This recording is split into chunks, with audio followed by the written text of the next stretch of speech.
अस्सलाम वालेकुम। डॉक्टर ज़ैन अली खान हेयर। आज हम जिस टॉपिक पर बात करने वाले हैं वो है एजोमैक्स अज़िथ्रोमाइसिन का बेदरेग इस्तेमाल। जैसा कि आप सबको पता है कि आजकल सर्दी का मौसम आ चुका है और इस मौसम में फ्लू, नज़ला, ज़ुकाम और खांसी एक आम बीमारी होती है इन दिनों में। और अपर रेस्पिरेटरी ट्रैक्ट इन्फेक्शन बहुत ज़्यादा आम होता है इन दिनों में। और इसको ट्रीट करने के लिए पेशेंट्स खुद से एजोमैक्स यानी अज़िथ्रोमाइसिन या फिर जो अदर ब्रांड्स हैं जैसे अजिटमा या फिर दूसरी जो कंपनियां उनके ब्रांड नेम अपने होते हैं उनके जेनेरिक नेम अजिथ्रोमाइसिन को ज़्यादातर यूज़ करते हैं इसको ट्रीट करने के लिए। और इसी के साथ बहुत सारे डॉक्टर्स भी अपर रेस्पिरेटरी ट्रैक्ट इन्फेक्शन या फिर ब्रोंकोलाइटिस यानी कि जो फेफड़े का इन्फेक्शन होता है, छाती का इन्फेक्शन होता है, उसको ट्रीट करने के लिए भी एजोमैक्स का यूज़ करते हैं। अब हम बात करते हैं कि एजोमैक्स को हमें क्यों यूज़ नहीं करना चाहिए इन अलामात में। तो एजोमैक्स को हमें इसलिए यूज़ नहीं करना चाहिए कि पाकिस्तान में टाइफाइड फीवर इस वक्त बहुत तेज़ी से फैल रहा है और इसकी वजह आप जानते हैं कि वैक्सीनेशन ना होना, क्योंकि पाकिस्तान में वैक्सीनेशन बहुत ही कम तादाद में टाइफाइड फीवर की होती है और बहुत सारे कम लोग ही करवाते हैं। सो टाइफाइड फीवर की जब वैक्सीन नहीं होती तो टाइफाइड फीवर फैलता है। टाइफाइड फीवर को रेजिस्टेंस करने के लिए तकरीबन जो हमारी बॉडी में तमाम एंटीबायोटिक्स की जो है रेजिस्टेंस मौजूद है, जिसकी वजह से तमाम एंटीबायोटिक्स जो कि जैसे सिप्रोफ्लॉक्सासिन, सेफ्ट्रिक्सैम और जो अदर्स हैं लिवोफ्लॉक्सासिन, इन सब की रेजिस्टेंस हमारी बॉडी में तकरीबन मौजूद है, क्योंकि हम इनका बेतरीक इस्तेमाल करते हैं और हमारे डॉक्टर्स भी हमें प्रिस्क्राइब करते हैं। अब हमारे पास पाकिस्तान में इस वक्त दो ऑप्शंस मौजूद हैं टाइफाइड फीवर को ट्रीट करने के लिए।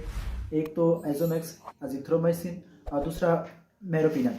मेरोपिनम एक इंजेक्शन है जो कि आपको हॉस्पिटल में लगाया जा सकता है, ये कोई कंपाउंडर या फिर क्लिनिक पर नहीं लगाया जा सकता। जो मेरोपिनम इंजेक्शन है वो आपको हॉस्पिटल में एडमिट होकर लगवाना पड़ता है और इसको बजरिया ड्रिप्स लगाया जाता है। सो इसके लिए आपको हो सकता है तकरीबन एक हफ्ता एडमिट भी रहना पड़ सके। और इसी के साथ एजोमैक्स अज़िथ्रोमाइसिन हमारे पास इस वक्त एक चॉइस है कि हम टाइफाइड फीवर को ट्रीट करने के लिए इसको इस्तेमाल कर सकते हैं। अगर आप उसका बेहतरीन इस्तेमाल करेंगे और आप उसको इस्तेमाल करते रहेंगे तो हमारी जो बॉडी है वो उसके खिलाफ रेजिस्टेंस पैदा कर देगी और उसके बाद एजोमैक्स हमारी बॉडी पर असर करना छोड़ देगी।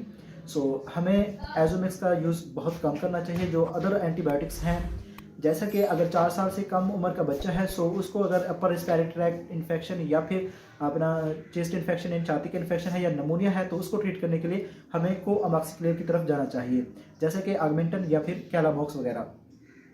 और इसी तरह से अगर 4 साल से जो बड़े हैं उनके लिए हमें कैलरिथ्रोमाइसिन यानी कि क्लैरिसिब या क्लैरिटिक की तरफ जाना चाहिए और हमें वही यूज़ करना चाहिए, ताकि आने वाले दिनों में जैसे ही गर्मियाँ आती हैं टाइफाइड फीवर तेज़ी से फैलना शुरू हो जाता है तो टाइफाइड फीवर को ट्रीट करने के लिए एजोमैक्स का इस्तेमाल किया जा सके।